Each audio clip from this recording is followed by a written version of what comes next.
नमस्कार। आज के इस वीडियो में हम अमेरिका के राष्ट्रपति की तुलना ब्रिटेन के प्रधानमंत्री से करेंगे। दोनों की स्थितियां किस प्रकार से समान है और किस प्रकार से भिन्न है। कुछ बातों में अमेरिका का राष्ट्रपति अधिक है, कुछ बातों में ब्रिटेन का प्रधानमंत्री अधिक है। उन सब की चर्चा हम आज के इस वीडियो में करेंगे। लास्की का कहना है कि संयुक्त राज्य अमेरिका का राष्ट्रपति एक सम्राट से कम तथा अधिक है। वह एक प्रधानमंत्री से भी कम और अधिक है। उसके पद का जितनी भी सावधानी से अध्ययन किया जाए, उतनी ही उसकी अनुपमता का बोध होता है। तो ये बात बहुत सही है कि संयुक्त राज्य अमेरिका का जो राष्ट्रपति का पद है, उसमें सम्राट के गुण भी हैं और प्रधानमंत्री के गुण भी हैं। लेकिन हम यहाँ ये देखेंगे कि उसकी जो स्थिति है वो ब्रिटेन के प्रधानमंत्री से किस प्रकार अधिक अच्छी है, या किन बातों में ब्रिटेन का जो प्रधानमंत्री है वो ज़्यादा शक्तिशाली है, वो सब आज हम इसमें देखेंगे। सबसे पहले समानताएं। दोनों ही अपने देश के प्रधान हैं, दोनों अपने देश का नेतृत्व करते हैं, दोनों ही कार्यपालिका के प्रमुख हैं।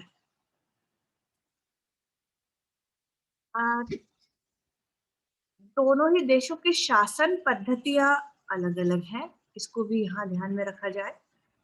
ब्रिटेन की जो शासन पद्धति है वो संसदीय शासन पद्धति है, और इसलिए जो कार्यपालिका के अध्यक्ष हैं वहाँ 2 अध्यक्ष होते हैं, एक वास्तविक और एक नाम मात्र का। अमेरिका में चूंकि अध्यक्षीय शासन व्यवस्था है, इसलिए एक ही अध्यक्ष है, वास्तविक और नाम मात्र का नहीं। वही औपचारिक अध्यक्ष है और वही वास्तविक अध्यक्ष है, तो इसलिए भी स्थिति में अंतर पाया जाएगा। फिर जो शासन प्रणाली है वो संघात्मक और एकात्मकता का जो अंतर है वो भी पाया जाता है। यहाँ पर ब्रिटेन की जो शासन व्यवस्था है वो एकात्मक है, और अमेरिका की जो शासन व्यवस्था है वो संघात्मक है। इसका मतलब ये है कि अमेरिका में जो संविधान है वो सर्वोच्च है, और शक्ति का विभाजन भी संविधान के द्वारा किया गया है केंद्र और इकाइयों के मध्य, और इसलिए प्रांतीय सरकारें जो हैं वो थोड़ी ज्यादा शक्तिशाली हैं बजाय कि इंग्लैंड की जो प्रांत हैं उनकी। क्योंकि इंग्लैंड में एकात्मक शासन व्यवस्था है, इसलिए केंद्र ज्यादा शक्तिशाली है। हालांकि अमेरिका में भी केंद्र के पास काफी शक्तियां हैं, लेकिन फिर भी अगर तुलना की जाए एकात्मक और संघात्मक की हिसाब से, अगर तुलना की जाए तो ब्रिटेन के प्रधानमंत्री की स्थिति कुछ अधिक है। तो पहले हम ये देखेंगे कि किन बातों में अमेरिका का राष्ट्रपति ब्रिटेन के प्रधानमंत्री की अपेक्षा अधिक शक्तिशाली है।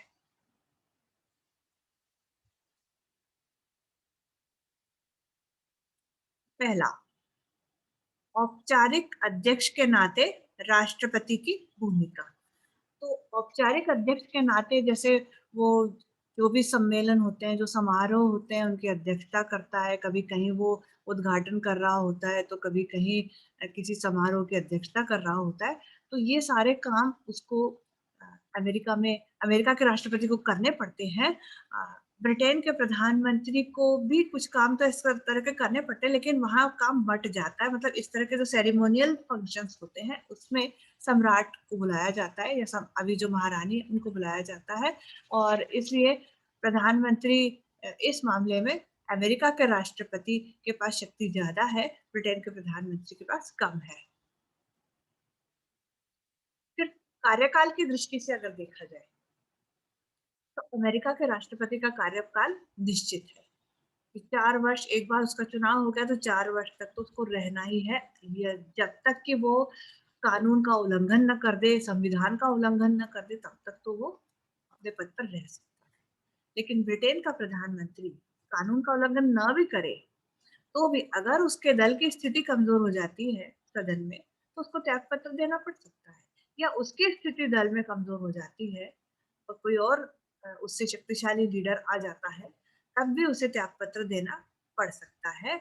और इसलिए कई प्रधानमंत्रियों को हमने 1 या 2 वर्ष में त्याग पत्र देते हुए देखा होगा। फिर अगली बात जो विशेषता है कि व्यवहार में राष्ट्रपति का चुनाव प्रत्यक्ष हो गया है। अमेरिका के राष्ट्रपति का चुनाव आप पढ़ चुके हैं और उसमें आपने पढ़ा होगा कि अमेरिका के राष्ट्रपति का चुनाव तो अप्रत्यक्ष होता है। जनता एक निर्वाचक मंडल का चुनाव करती है और निर्वाचक मंडल फिर राष्ट्रपति का चुनाव करता है। लेकिन वास्तव में क्या हो रहा है कि जैसे निर्वाचक मंडल का चुनाव होता है, वैसे ही आपको पता चल जाता है कि कौन राष्ट्रपति बनने वाला है। तो कैसे पता चलता है? अभी निर्वाचक मंडल ने तो राष्ट्रपति का चुनाव किया नहीं होता, लेकिन फिर भी आपको पता चल जाता है। जब इस बार 4 नवंबर को जब वोट डाले गए, उसकी काउंटिंग हुई, तो 5 नवंबर को ही पता चल गया कि ट्रंप हार चुके हैं और बाइडेन जीत चुके हैं और यही परिणाम सामने आ भी गया। तो इसका कारण ये है कि दलीय आधार पे चुनाव होता है ना, तो जनता भी वोट दलीय आधार पे देती है और फिर जैसे ही एक दल को स्पष्ट बहुमत मिल जाता है, 270 से ज्यादा निर्वाचक उसके चुन लिए जाते हैं, तो मान लिया जाता है कि उसी का राष्ट्रपति बनेगा। तो यानी व्यवहार में जो राष्ट्रपति का चुनाव वो प्रत्यक्ष हो गया है और जनता भी राष्ट्रपति का उम्मीदवार देख करके उस दल को वोट देती है कि जिस दल का उम्मीदवार उनको पसंद होता है, उसी दल को वो वोट देती है। तो वास्तव में उसका चुनाव जो है वो प्रत्यक्ष हो गया, इसलिए उसकी शक्ति ज्यादा हो गई। ब्रिटेन का प्रधानमंत्री भी जनता द्वारा ही चुना जाता है, पर जनता जो है वैसे प्रतिनिधियों को चुनती है और उसमें फिर जो बहुमत दल का नेता होता है उसको प्रधानमंत्री बनाया जाता है। तो यदि देखा जाए तो दोनों का ही चुनाव इस एक जैसा ही हो रहा है, ब्रिटेन के प्रधानमंत्री का भी और अमेरिका के राष्ट्रपति का भी। लेकिन फिर भी अमेरिका का राष्ट्रपति इस मामले में कुछ अधिक शक्ति रखता है ब्रिटेन के प्रधानमंत्री से। अब नियुक्तियों के क्षेत्र में राष्ट्रपति की शक्ति भी ब्रिटेन के प्रधानमंत्री से कुछ बढ़कर है, क्योंकि ब्रिटेन में तो प्रधानमंत्री अपने मंत्रिमंडल के परामर्श से नियुक्तियां करता है और फिर उसके बाद सम्राट उसके नाम से नियुक्तियां करता है। लेकिन अमेरिका में राष्ट्रपति स्वयं ही नियुक्ति करता है। हालांकि उस पर सीनेट की पुष्टि की मुहर लगना जरूरी है, सीनेट पुष्टि प्रदान करेगी तभी वो नियुक्तियां मान्य होंगी। लेकिन फिर भी कुछ नियुक्तियां तो ऐसी हैं जिसमें राष्ट्रपति नियुक्ति करता है, सीनेट उसमें ज्यादा हस्तक्षेप नहीं करती है, जैसे उसके मंत्रियों की नियुक्ति या न्यायाधीशों की नियुक्ति, विभिन्न पदाधिकारियों की नियुक्तियों में और कभी-कभी न्यायाधीशों की नियुक्तियों में भी सीनेट हस्तक्षेप करती है। लेकिन फिर भी इस मामले में नियुक्ति के क्षेत्र में राष्ट्रपति की शक्ति अधिक है और इस शक्ति का प्रयोग करके वो कांग्रेस से अपने पसंद के कानून भी बनवा सकता है। यानी वो इस तरह से उनके साथ सौदेबाजी कर सकता है कि भाई हम आपके पसंद के व्यक्ति को नियुक्त कर देंगे और आप हमारी पसंद का कानून बना दीजिए या हमारी पसंद का बजट पास कर दीजिए।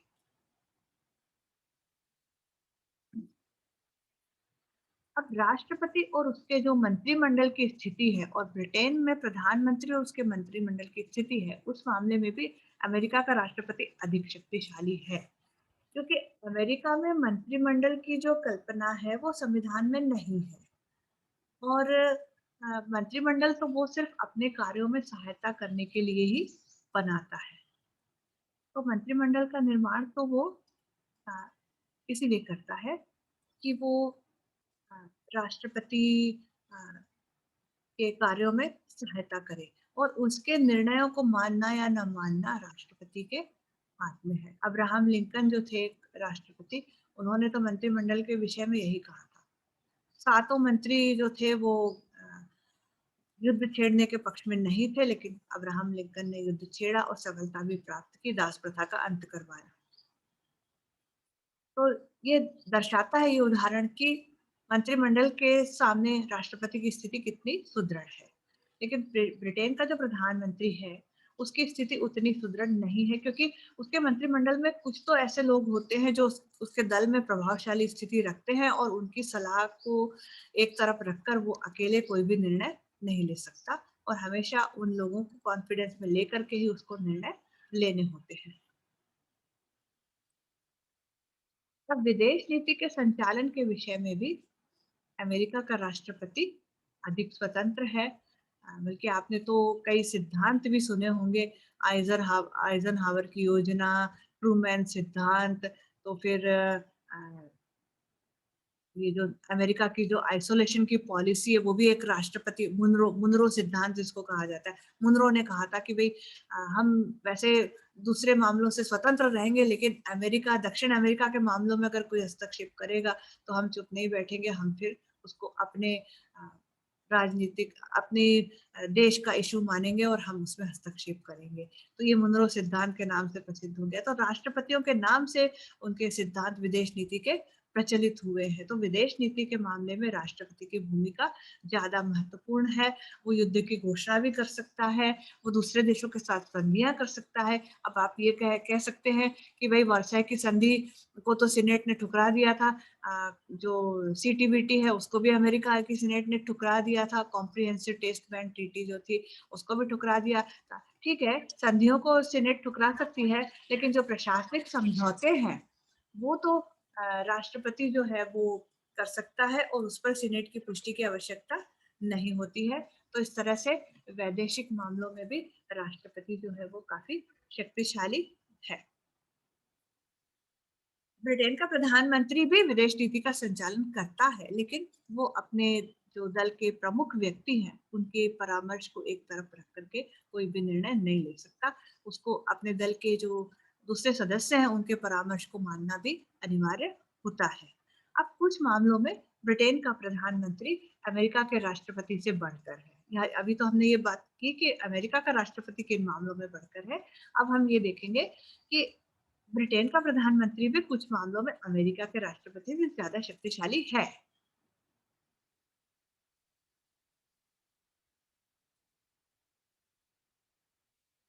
अब उसमें है विधि निर्माण का क्षेत्र। विधि निर्माण के क्षेत्र में राष्ट्रपति जो है वो ज्यादा शक्तिशाली है। नहीं, राष्ट्रपति कम शक्तिशाली है, ब्रिटेन का प्रधानमंत्री ज्यादा शक्तिशाली है, क्योंकि ब्रिटेन का जो प्रधानमंत्री है वो संसदीय व्यवस्था है ना वहां पर, तो संसद में बहुमत दल का नेतृत्व करता है और वो खुद स्वयं संसद का सदस्य भी होता है। तो इसलिए वो जैसा चाहता है वैसे कानून बनवा सकता है।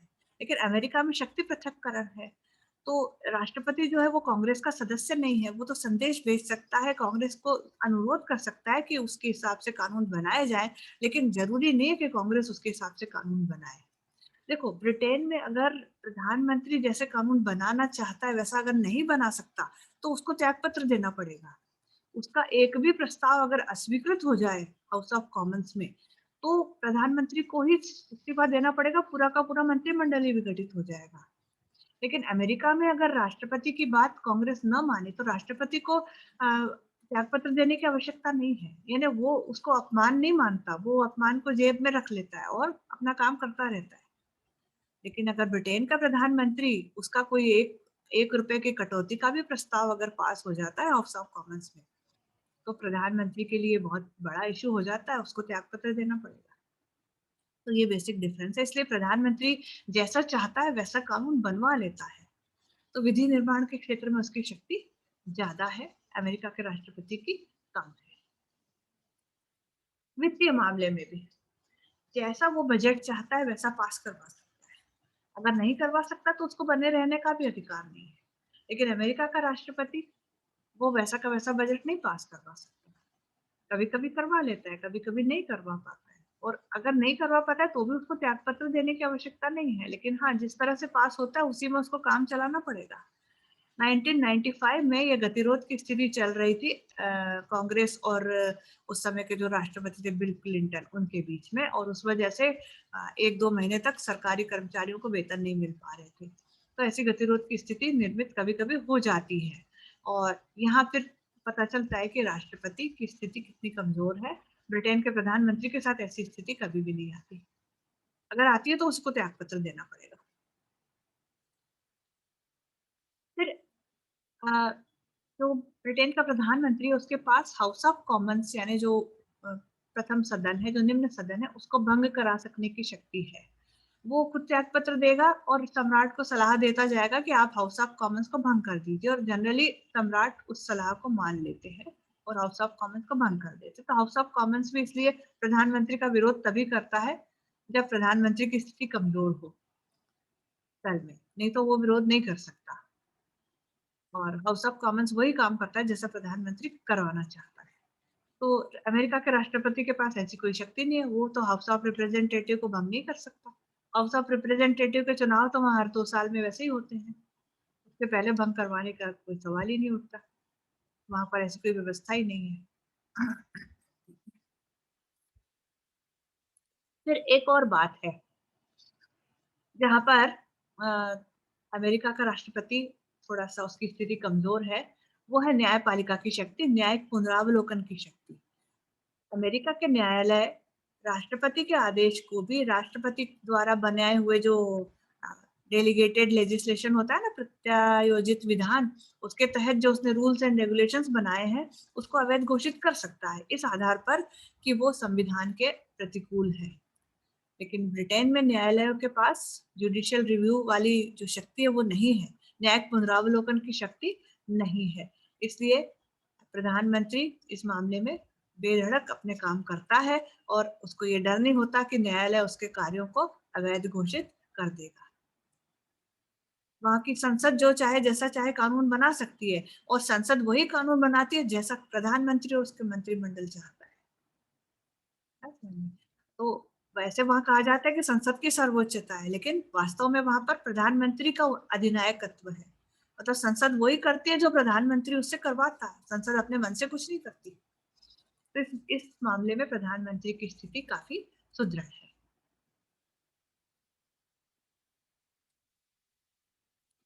फिर एकात्मक शासन पद्धति के कारण भी ब्रिटेन के प्रधानमंत्री की स्थिति ज्यादा अच्छी है, क्योंकि एकात्मक शासन व्यवस्था में तो होता ही ये है कि जो केंद्र होता है वो शक्तिशाली होता है, वो शक्ति विभाजन भी उसी के हाथ में होता है। ब्रिटेन में संविधान सर्वोच्च नहीं है, वहां की संसद सर्वोच्च है और संसद का नेतृत्व करने वाला होता है प्रधानमंत्री। तो वो शक्ति विभाजन को जिस तरह से चाहे वैसा बदल सकता है। वो चाहे तो सारी की सारी शक्तियां आप केंद्र के पास ले सकता है, इकाइयों से सारी शक्तियां छीन सकता है और न्यायालय भी कुछ नहीं कहेगा। लेकिन अमेरिका का राष्ट्रपति ऐसा नहीं कर सकता। वो शक्ति विभाजन अगर बदलना चाहे तो उसको संविधान में संशोधन करना पड़ेगा और आपको पता है कि अमेरिका के संविधान में संशोधन करना यानी बहुत बड़ा इशू है, वो तो बहुत टेढ़ी खीर है। मतलब वहां सालों लग जाते हैं संविधान संशोधन करने में। तो राष्ट्रपति संशोधन तो कर ही नहीं सकता, बहुत मुश्किल है उसके लिए उसको कांग्रेस का सपोर्ट चाहिए, 2/3 बहुमत चाहिए, 3/4 राज्यों का अनुसमर्थन चाहिए, तब वो शक्ति विभाजन बदलेगा। और राज्यों की सीमाओं में परिवर्तन वो नहीं कर सकता, ब्रिटेन का प्रधानमंत्री कर सकता है, क्योंकि वहाँ एकात्मक शासन व्यवस्था है, अमेरिका में संघात्मक व्यवस्था है। तो राज्यों के मामले में राष्ट्रपति की शक्ति उतनी ज्यादा नहीं है, हालांकि काफी केंद्र शक्तिशाली हो गया है। कई बातों का उल्लेख संविधान में नहीं है, तो निहित शक्तियों के तहत भी राष्ट्रपति को काफी शक्तियां मिल गई हैं, लेकिन फिर भी उतनी नहीं है जितनी कि ब्रिटेन के प्रधानमंत्री के पास है। तो उसका कारण है कि ब्रिटेन का एकात्मक शासन और अमेरिका का संघात्मक शासन।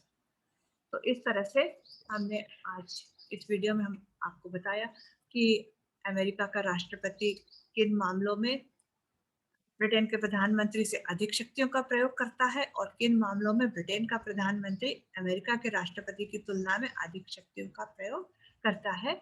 और इसका कारण जो है वहाँ की शासन पद्धति का अंतर है। ब्रिटेन में संसदीय शासन व्यवस्था है और एकात्मक शासन व्यवस्था है। अमेरिका में संघीय शासन व्यवस्था है और अध्यक्षीय शासन व्यवस्था है। इसलिए उन शासन व्यवस्थाओं के अंतर के कारण दोनों ही देशों के अध्यक्षों की जो स्थिति है वो अलग अलग है। कुछ मामलों में दोनों की स्थिति समान है, लेकिन अनेक मामलों में दोनों की स्थिति में अंतर है। उम्मीद है आप लोगों को समझ में आ गया होगा। धन्यवाद।